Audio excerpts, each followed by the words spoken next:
Comment vous est venue cette idée de faire une grève de la faim? Je vais vous poser une question. Oui. Si je n'avais pas fait de grève de la faim, est-ce que je serais là? Non, c'est vrai, parce qu'on n'aurait pas été au courant. Moi, je suis un non-violent. Oui.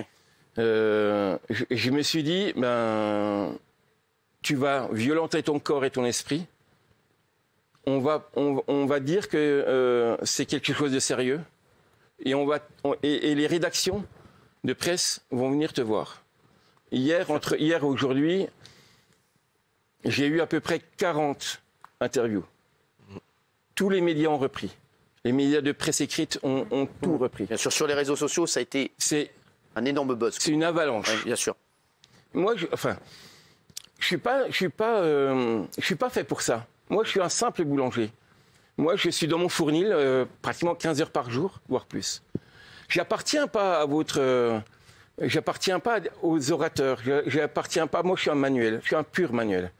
C'est pas. Enfin, je devrais pas combattre. C'est pas ma vie de. Enfin, je combats pour mon entreprise depuis 24 ans. Mais je n'ai jamais pensé combattre pour quelqu'un, en fait. Mais. Ce gamin est arrivé. Ce gamin va Vous avez eu un coup de cœur pour ce gamin? Mais oui, mais.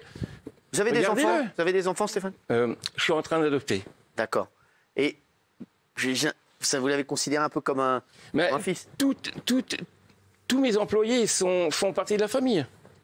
Il suffit de le regarder son sourire. C'est vrai qu'il est.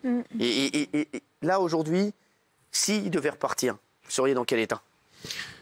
Je présume que je vais essayer de faire la grève de la faim jusqu'au 26.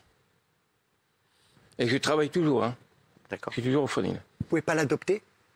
Je dis une bêtise peut-être. Ouais, c'est vrai. Non. Oui, on y a pensé. À l'adopter, oui. Et alors? On y a pensé. J'ai encore, comme je suis déjà en train d'adopter ma fille, je ne peux pas être partout. Mais oui, ça peut être une idée. On m'a lancé l'idée sur les réseaux sociaux, bien sûr. Réfléchir. Vous seriez prêt à l'adopter? Pourquoi pas?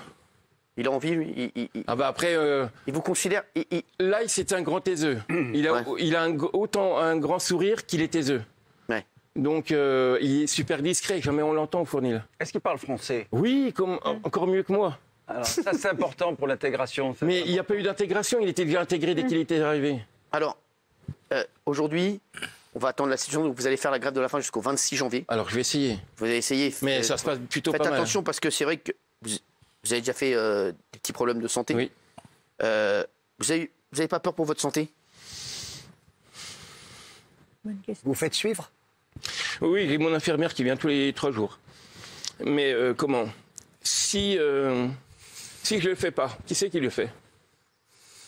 On va le regarder partir, comme tous les autres. Moi, j'ai un dossier. J'ai un dossier de 2 autres. Alors, il y en a bien plus, hein. Mais de 2 autres apprentis, en fait, il y en a un qui est dans un garage. Le garagiste, il pleurait quand il m'a téléphoné. Pardon. Il n'y a pas de problème, Stéphane. Il n'y a pas de problème. On comprend. Le monsieur a 50 ans, à peu près. Il s'est tellement attaché à ce gamin qu'il pleurait en me disant « La préfecture ne veut rien faire. Le maire ne veut rien faire. Vous avez eu le courage, c'est pas du courage, de faire une grève de la faim pour faire bouger les choses. Pour faire bouger les choses. J'ai un certain mental, et voilà, mais c'est une évidence pour moi.